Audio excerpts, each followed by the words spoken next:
नमस्कार दोस्तों, ढोल में पोल चैनल में आप सब मित्रों का हार्दिक स्वागत करता हूँ। दोस्तों, आज जो है हम देखेंगे कि रामायण में दशरथ जी को कई जगह बहुपत्नी प्रथा का समर्थक तो बताया गया, क्योंकि उनके बहुपत्नियाँ थीं, लेकिन उनको स्वयं सीता ने और लक्ष्मण ने वाल्मीकि रामायण में कामी पुरुष कहा है, और इसके लिए मैं पहले वीडियो बना चुका हूँ दोस्तों।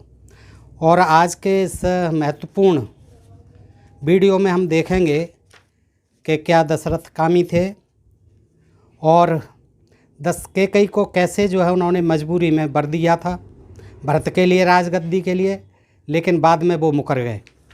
और देखेंगे ज्योतिष का झूठ कि वशिष्ठ जैसे ज्योतिषी बड़े विद्वान होते हुए तमाम ऋषि महर्षि उन्होंने शोध के लगन धरी थी, रामचंद्र जी के सारे काम किए थे ज्योतिष की गणना से, तो ज्योतिष कितना झूठा है दोस्तों।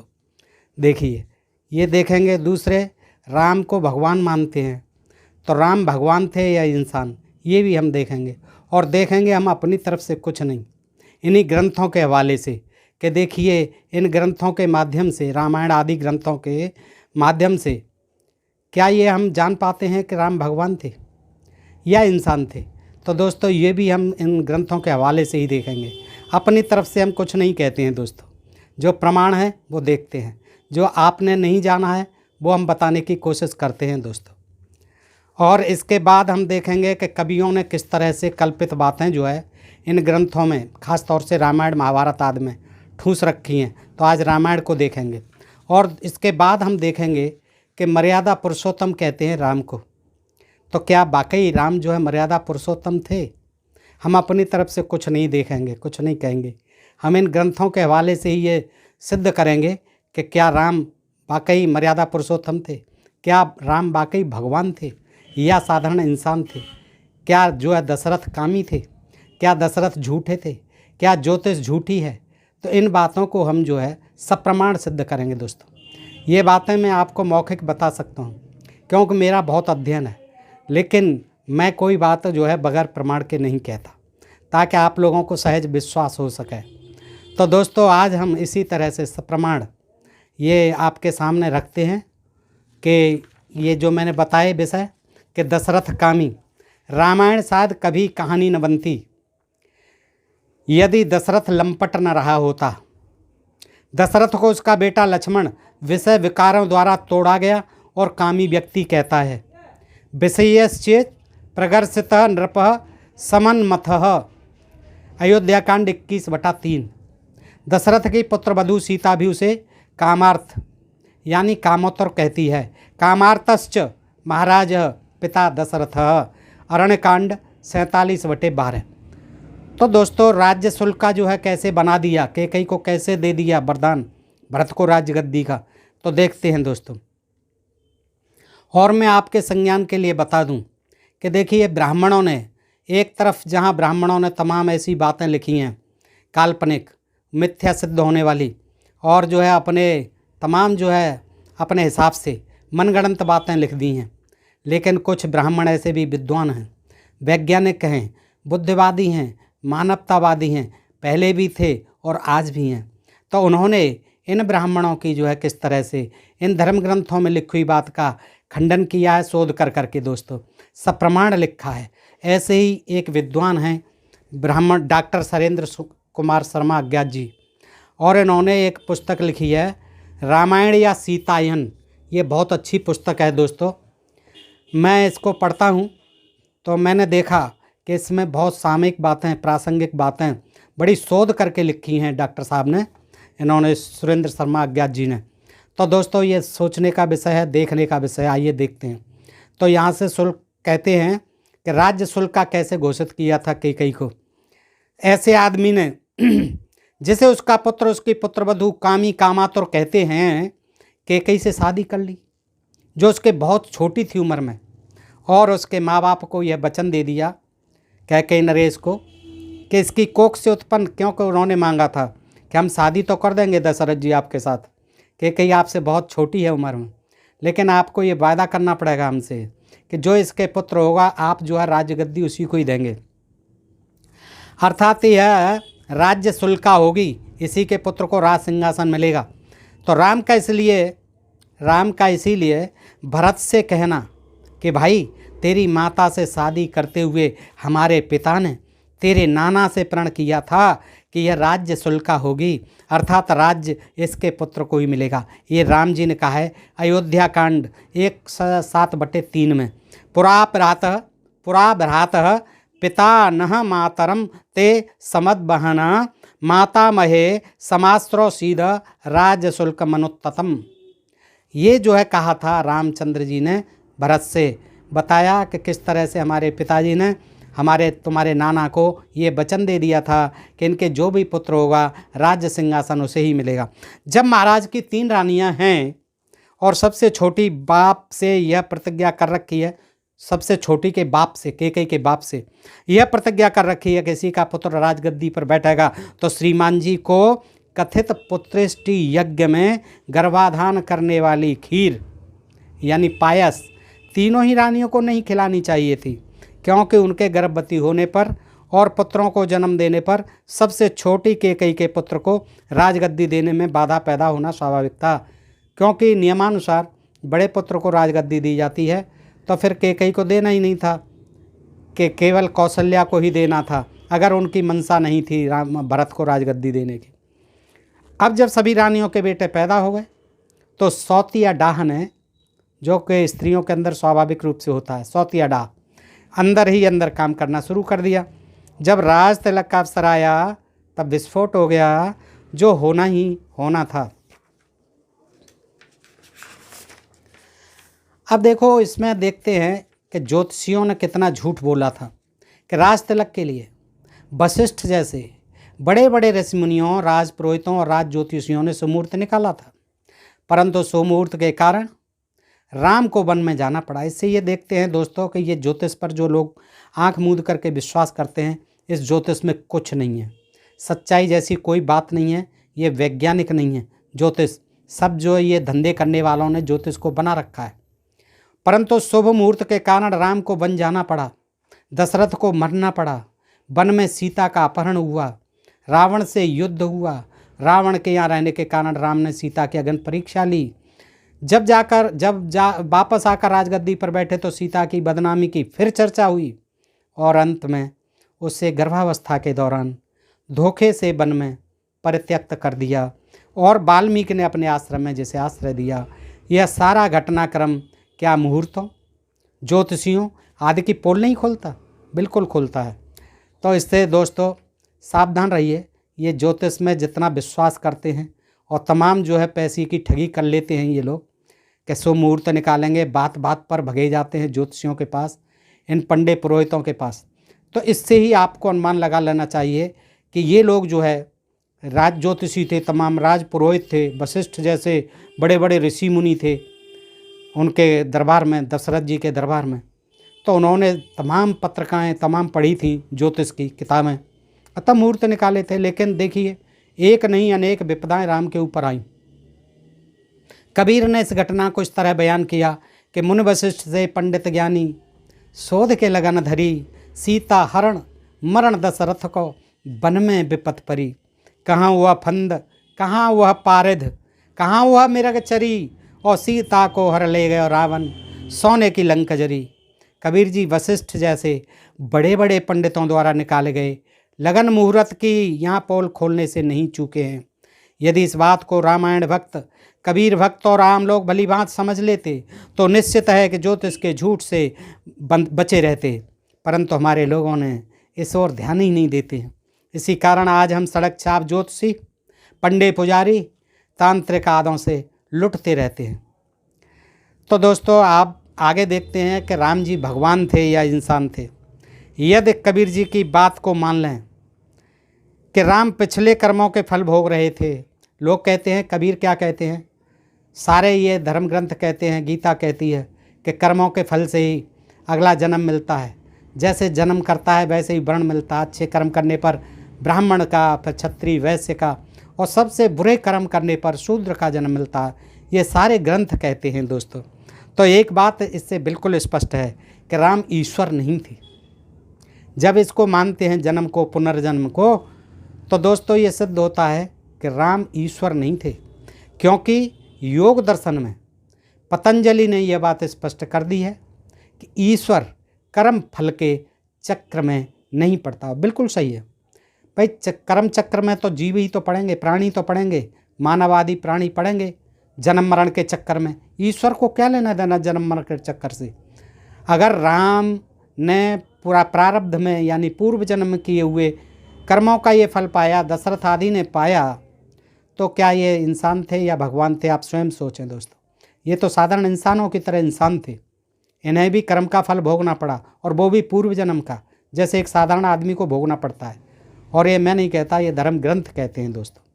इसे किसी कर्म का फल, कोई फल भोगना नहीं पड़ता ईश्वर को। क्लेश कर्म विपाकाशयैर परामृष्टः पुरुष विशेष ईश्वर। योग सूत्र 1/24 पतंजलि का। जो कर्म फल भोगता है, जैसे यहाँ राम ने भोगे, वह ईश्वर नहीं हो सकता। कबीर जी द्वारा राम को कर्म गति का गुलाम बनाकर उनके ईश्वरत्व पर पहुँचा फेर दिया है। अभी पढ़ा था, कर्म गति टारते नहीं टरी, मुन वशिष्ठ से पंडित ज्ञानी शोध के लगन धरी। सीता हरण मरण दशरथ को वन में विपत परी, कर्म गति टारते नहीं टरी। तो वैसे राम भगवान नहीं, इंसान थे। वह दूसरी तरह से भी सिद्ध होता है। रावण ने ब्रह्मा से यही वर मांगा था कि मुझे सुपर्ण, नाग, यक्ष, दैत्य, दानव, राक्षस और देवता न मार सकें, शेष मनुष्य आदि की मुझे परवाह नहीं, क्योंकि उन मनुष्यों को तो मैं तिनके के समान मानता हूँ। सुपर्ण, नाग, यक्षाणाम, दैत्य, दानव, रक्षसाम अवध्यो अहम प्रजाध्यक्षम देवतानाम च शाश्वतः। नहीं चिंता ममान्येषु प्राणेश्वरम पूजितः, तृणभूता हिते मन्ये प्राणिनो मानुषादयः। उत्तरकांड 10/19/20। इस वरदान का यही अर्थ है कि रावण किसी देवता आदि से नहीं मरेगा, उसे केवल मनुष्य मारेगा, जिसे वह तृण के समान तुच्छ समझता है। रावण को जिस राम ने मारा, वह स्पष्ट है कि देवता नहीं था, यह भगवान न होकर इंसान था। रावण इंसान को तुच्छ समझता था, परंतु उसी ने उसे तुच्छ बना दिया और युद्ध क्षेत्र में मौत के घाट उतार दिया। स्वयं को ही तुच्छ बना दिया इस विचार ने। अतः राम नायक तो हैं, ईश्वर या उसका अवतार नहीं। अब देखिए, बहुपत्नी जो है कि दशरथ जी ने, इसका परिणाम भी दुष्परिणाम था, ये कारण था बहुपत्नी प्रथा का। तो आज बात दशरथ के 3 विवादों में चली। यह दशरथ कामीन होता, जैसा कि लक्ष्मण ने कहा, सीता ने कहा, यदि उसने 1 से अधिक विवाह न किए होते तो इतनी ख्वारी नहीं होती, तो राम को सौतिया डाह का शिकार बनकर वन में 14 वर्ष न बिताने पड़ते। तत्कालीन हिंदू परिवारों में दारानकुर मुहावरा प्रचलित था। दारानकुर जो विवाह करने के लिए प्रयुक्त होता था, परंतु इसका शाब्दिक अर्थ था पत्नियां करो, पत्नियां करो या करना। अर्थात विवाह के लिए प्रयुक्त शब्दों का अर्थ ही बहुपत्नी विवाह था। पत्नियां करो यानी विवाह करने का अभिप्राय था बहुत से विवाह करना। जिस तरह दशरथ के घर में पारिवारिक कलह हुई, बड़े बेटे को 14 वर्षों के लिए घर से निकाला गया, उसके साथ उसकी पत्नी और एक सौतेला भाई भी गया। उससे अंदाज़ा लगाया जा सकता है कि बहुपत्नी प्रथा से आम परिवारों में कितना कलेश रहता होगा दोस्तों। आज भी रहता है, इसलिए बहुपत्नी प्रथा से बचना चाहिए। क्या यही संस्कार थे हमारे भगवान राम के परिवार के और उनके युग के परिवारों के? क्या इनमें जरा भी सुख शांति थी? कोई अच्छा संस्कार था? क्या इस तरह की पारिवारिक दुस्स्थितियों के कारण हमारे लोग साधु बनने के लिए घर छोड़कर नहीं भागा करते थे? वे बहुपत्नी प्रथा से ग्रस्त घर थे या यातना गृह? दशरथ यदि एक पत्नी व्रत का पालक होता या यदि उसने पुत्रष्टि यज्ञ में गर्भाधान करने वाली खीर केवल कैकेयी को खिलाकर दूसरी रानियों को ऐसे ही रहने दिया होता, तो वे न गर्भवती होती, न पुत्रों को जन्म देने पर सौतिया डाह की शिकार होती, और न राम को सौतिया डाह के फलस्वरूप वन में अपने यौवन के सुंदरतम व रचनात्मक 14 वर्ष अपव्यय करने पड़ते।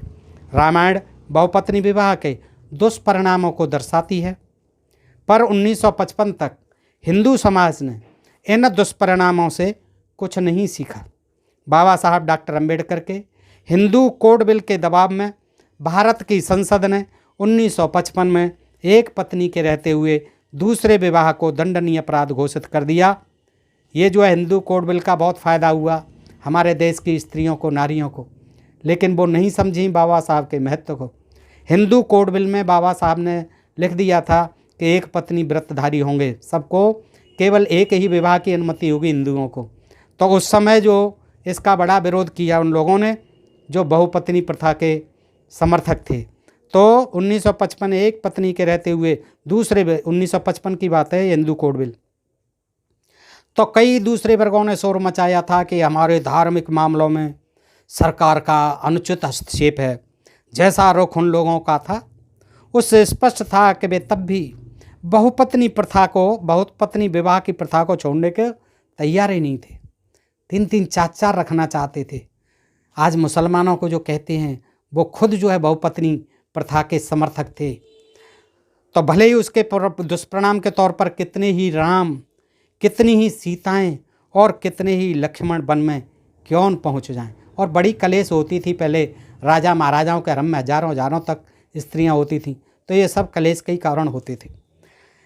जिन कवियों ने झूठ मूठ ये लिखा कि राम को जब राज तिलक अथवा वनवास के स्थान पर वनवास मिला तो उन्हें जरा भी दुख या निराशा नहीं हुई, ऐसा भी लिखा है। खुशी खुशी से गए, बड़े प्रसन्न होकर के वन को गए। उन्होंने हिंदू समाज का बहुत अहित किया है, ऐसा लिख करके। अपने बच्चों को इस तरह वन में भेजने वाले माता पिता यही सोचते समझते रहे कि वनवास से वनवास में जाना बच्चों के लिए तकलीफ देह नहीं है। वे तो आराम से वन में चले गए, रामचंद्र ही चले गए, बेटा तुम भी चले जाओ अपनी पत्नी को लेके कहीं भी, छोड़ो हमें। तो इस तरह से बड़ा अहित हुआ। ये लिख करके कवियों ने लिख दिया कि रामचंद्र जी जो है बड़े खुशी खुशी गए।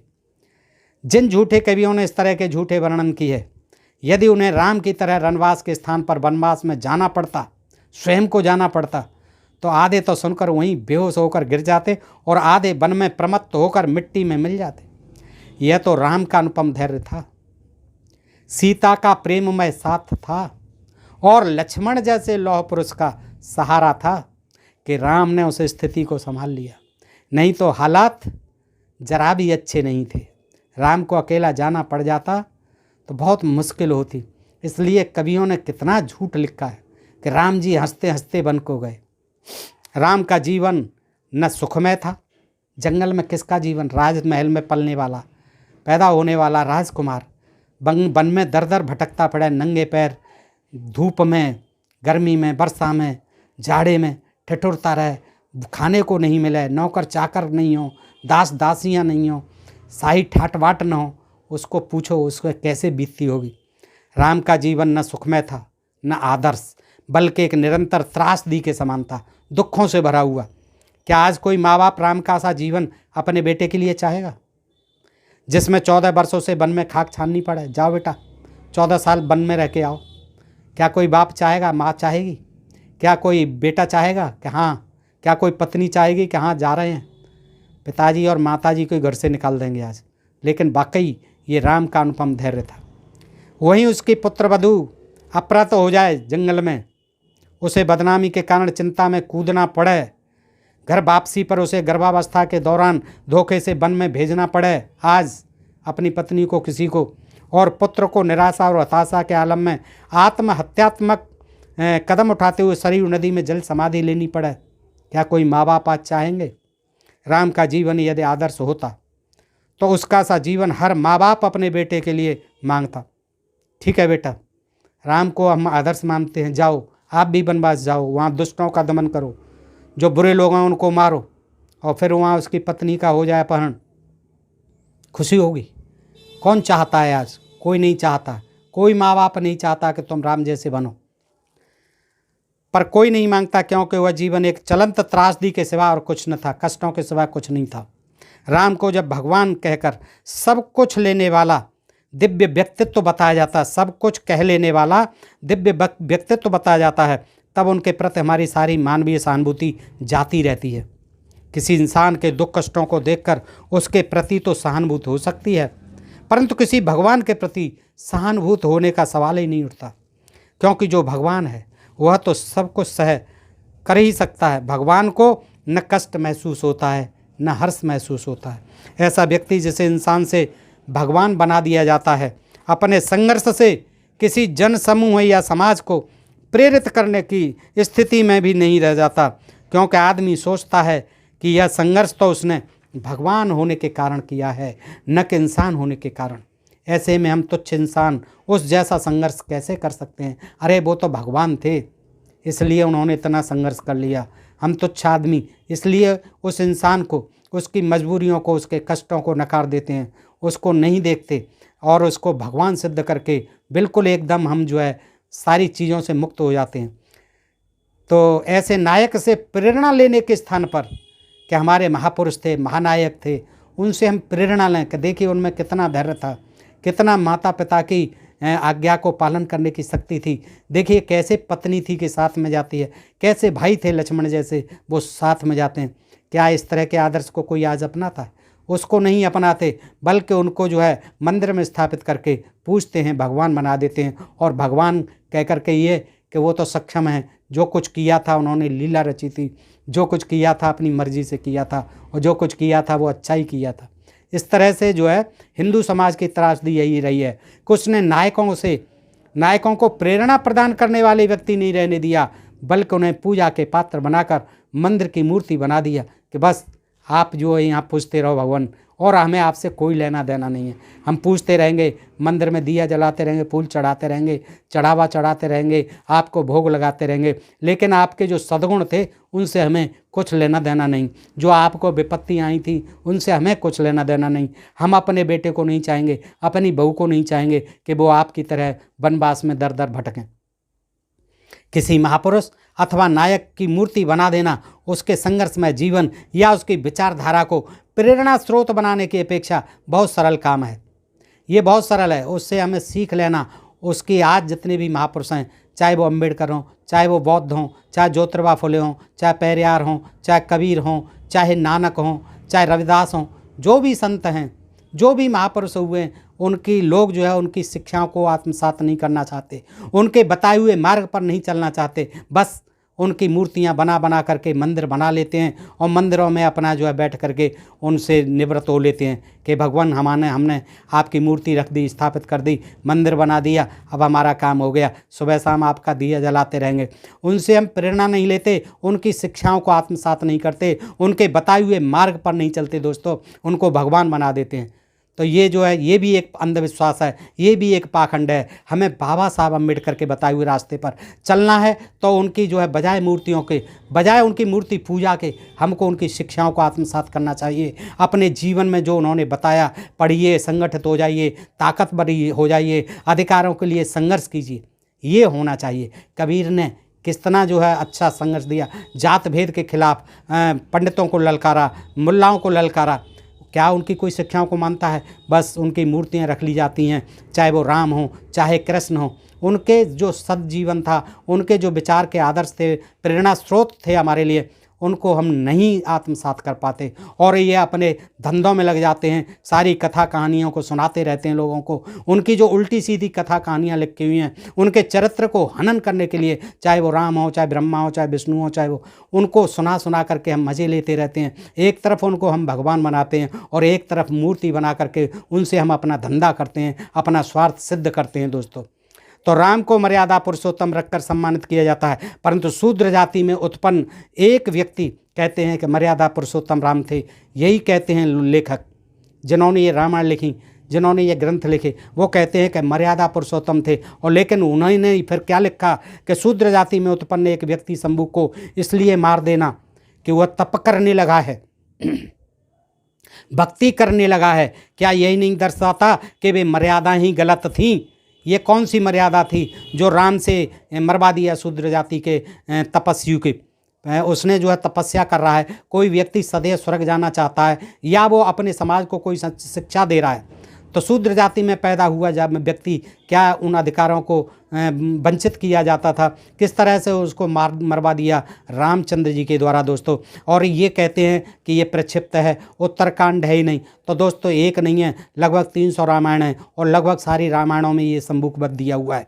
तो किस तरह से भगवान राम को आप मर्यादा पुरुषोत्तम कहते हैं कि मर्यादा पुरुषोत्तम अगर होते तो वो अपनी मर्यादाओं में रहते, जो मानवीय मर्यादा होती हैं। लेकिन शूद्र शंभू को मारा जाना और एक ब्राह्मण के कहने पर, वो भी एक पुत्र की मौत का बहाना लेकर के।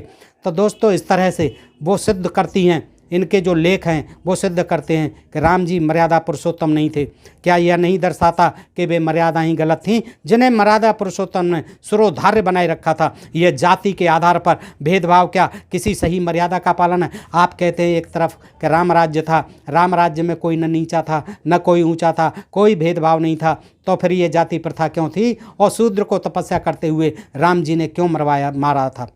तो यह तो भारतीय संविधान अनुच्छेद 14 और 15 का सीधे सीधे उल्लंघन है। बलपूर्वक अपहृत पत्नी की अग्नि परीक्षा, आग में कूदने को उसे विवश करना, क्या यह नहीं दर्शाता कि उससे इस तरह का व्यवहार किया जा रहा है मानो वह स्वेच्छा से भाग कर गई हो? अरे मजबूरी थी सीता की। सीता अपनी मजबूरी को बताती भी है कि मेरे बस में नहीं था, मैं उसके हाथ में थी और चली गई, ये मेरी मजबूरी थी, उसके शरीर से मेरा स्पर्श हुआ, राम जी से कहती है वाल्मीकि रामायण। तो वो स्वेच्छा से नहीं भाग के गई थी, सीता का क्या दोष था? तो वो कह देते हैं कि अब सीता तू कहीं भी जा, मैंने अपने कुल और वंश की मर्यादा के लिए, अपनी शान रखने के लिए और लंका में आकर के रावण को मारा, इतना युद्ध किया, मैंने कोई तुम्हारे लिए युद्ध नहीं किया। दोस्तों इस तरह से ये बातें लिखी हुई हैं। और ये इससे क्या सिद्ध होता है? क्या बलपूर्वक अपहृत के साथ ऐसा व्यवहार किसी सही मर्यादा का पालन है? आज कोई ऐसे ही अपनी पत्नी को जो है जिसके साथ शादी की हो और कहीं कोई उठा ले जाए, अपहरण कर ले जाए, फिर आकर के उसकी 2-4 बार अग्नि परीक्षा ले ली जाए और फिर भी कह दिया जाए कि चल गर्भवती हो जाए, फिर उसको जंगल में छोड़ दिया जाए कहीं जा कर के, क्या ये उचित है? दोस्तों आप खुद सोचें इस बात को। जब वो गर्भवती हो जाती है सीता, तब फिर बदनामी या संदेह के कीड़े की कुलबुलाहट के कारण उसे धोखे से वन में ले जाकर छोड़ाना, वो भी लक्ष्मण से कहना, सुमंत्र से कहना कि जाइए इसे छोड़ाइए, जबकि पता है कि ये गर्भवती है सीता। जैसे विधवाओं को वृंदावन या हरिद्वार में छोड़ाते हैं, क्या स्वस्थ मर्यादा? ये फिर भी सही है कि हरिद्वार में छोड़ाते हैं विधवाओं को या वृंदावन में छोड़ाते हैं, वहाँ तो अच्छी खातिर होती है, लेकिन वो तो बताया भी नहीं गया। और सीता को चुपके से धोखे से जा कर के नदी पार करके जंगल में छोड़ाते हैं, वहाँ तो भला हो वाल्मीकि जी का कि वो उठा ले जाते हैं। नहीं जानिए, आप कल्पना कीजिए कि सीता की उस समय क्या स्थिति रही होती। बाली को सुग्रीव की मित्रता के नाम पर, जो वस्तुतः स्वार्थ से भिन्न और कुछ नहीं था, छिपकर मारना भी सही मर्यादा का पालन नहीं था। सुग्रीव ने सीता को ढूंढने में मदद करने का प्रण किया था कि महाराज आप चिंता न करें, हम सीता की पता लगाने में आपकी पूरी पूरी मदद करेंगे। और बदले में राम को उसके बड़े भाई बाली का वध करना था कि मेरे भाई को आपको मारना है क्योंकि उसने मुझसे राज छुड़ा लिया है। क्या यह सुपारी किलिंग जैसा नहीं लगता? सोचिए दोस्तों, क्या यह सुपारी किलिंग जैसा नहीं लगता? पत्नी को ढूंढने के लिए मदद पाने हेतु क्या किसी मानवीय आधार पर मित्रता संभव न थी? किसी की हत्या तो एक अपराध है दोस्तों, ये मैं नहीं कह रहा, ये भी एक ब्राह्मण हैं जो बुद्धिवादी हैं, सत्य के पारखी हैं, विद्वान हैं। उन्होंने इन ग्रंथों के हवाले से ही इनके लिए बताया है कि किस तरह से इन्होंने राम को एक तरफ मर्यादा पुरुषोत्तम कहा और एक तरफ जो है उनका कितना चरित्र को हनन किया। तो ये उस प्रमाण बताते हैं कि क्या किसी मानवीय आधार पर ये मित्रता संभव न थी? अरे उन्होंने, ये तो सौदा हो गया, कॉन्टैक्ट हो गया, सुपारी किलिंग ही हो गया कि आप मेरे भाई को मारिए, बाली को, उससे मुझे राज दिलवाइए। उधर जो है विभीषण को जो है दे दिए लालच कि हम तुझे यहाँ का राज देंगे, तू बता कैसे मरेगा रावण, और इधर जो है धोखे से मार देते हैं बाली को। तो किसी की हत्या तो एक अपराध है, अपराध के आधार पर मैत्री का मतलब ही क्या रह जाता है? ये बताइए, कोई मैत्री है? निस्वार्थ होनी चाहिए मैत्री। क्या यह अपने आप में मर्यादाहीन काम नहीं है? यदि बाली को मारना ही था तो फिर छिपकर और युद्ध की मर्यादा पुरुषोत्तम थे तो मर्यादा को कायम रखते आप। युद्ध की मर्यादा के विपरीत मारना ही था आपको, ठीक है, मित्रता का फर्ज निभाना था, तो फिर युद्ध की मर्यादा के विपरीत जाकर मारने में किस मर्यादा का पालन किया गया? मित्र के लिए यदि मर्डर करना था तो सामने लड़कर उसे मारा जाता, जो वीरों की मर्यादा के अनुरूप होता। जिन मर्यादाओं का पालन करने के कारण किसी को मर्यादा पुरुषोत्तम का विशेषण किया गया है, जब वे मर्यादा ही आज प्रश्नों के घेरे में हैं, तो उनके पालन को महिमा मंडित करने का औचित्य ही क्या रह जाता है। ये जिन कारण से मर्यादा पुरुषोत्तम कहा गया, सीता के कारण कहा गया, देखिए बाली के मारने के कारण कहा गया, रावण को मारने के कारण कहा गया, तो ये देखिए इनमें किस तरह से ये मर्यादा पुरुषोत्तम रह जाते हैं राम जी, कि उन्हीं के भाई ने मरवा दिया है। पत्नी की, अपनी पत्नी की जो है उस पर बार बार संदेह किया गया, अग्नि परीक्षा लेने के बाद गर्भवती स्थिति में छोड़ दिया गया जंगल में तड़फने के लिए, मरने के लिए। तो क्या यह मर्यादा थी? तो जिन मर्यादाओं का पालन करने के लिए, अंत में कहते हैं हमारे लेखक, जिन मर्यादाओं का पालन करने के कारण किसी को मर्यादा पुरुषोत्तम का विशेषण किया गया है, जब वे मर्यादा ही आज प्रश्नों के घेरे में हैं, तो उनके पालन को महिमा मंडित करने का औचित्य ही क्या रह जाता है दोस्तों। गलत मर्यादाओं को उनका गुलाम ही ढोता है, स्वतंत्र चेता व्यक्ति नहीं। गुलाम ही ढोएंगे ऐसी मर्यादाओं को, कोई स्वतंत्र सोच का व्यक्ति कभी नहीं ढोएगा। तो दोस्तों इस तरह से रामायण या सीतायन ये बहुत अच्छी पुस्तक है दोस्तों, और आप पढ़ें, अच्छी बात है। अगर आपको उपलब्ध नहीं हो पाती है तो मैं आपको जो है खास प्रसंग इन पुस्तकों के हवाले से देता रहूँगा दोस्तों। आज के लिए इतना ही।